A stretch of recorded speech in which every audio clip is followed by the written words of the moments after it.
Hi friends, இன்றைக்கி ஒரு healthy dosa recipe பார்க்கலாம். அதுக்கு அளவுக்கு நான் அந்த சின்ன கப்பு தான் எடுத்திருக்கேன். எனக்கு மட்டும்தான் செய்ய போகிறேன். அதுக்கு நான் கம்பு மாவு, ராகி மாவு, கோதுமை மாவு, அப்புறம் ரவை இவ்வளோத்தையும் நான் ஒரே அளவில் எடுத்திருக்கேன். அரிசி மாவு மட்டும் 3/4 கப் எடுத்திருக்கேன். இதில் தேவையான அளவு உப்பு போட்டு நல்லா மிக்ஸ் பண்ணிக்கோங்க. மிக்ஸ் பண்ணிவிட்டு ஒரு 10 நிமிஷம் அப்படியே ஊற விட்ருங்க. ரவை நல்லா ஊறி வரணும்.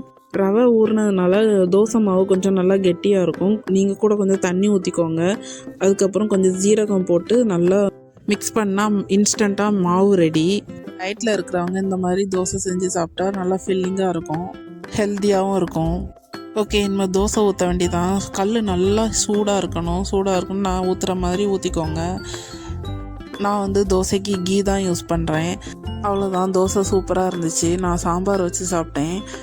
நீங்களும் ட்ரை பண்ணிவிட்டு எப்படி இருந்துச்சுன்னு சொல்லுங்கள். நான் என்னோடய டயட்டில் என்னென்ன செய்கிறேனோ அதெல்லாம் அப்லோட் பண்ணுறேன்.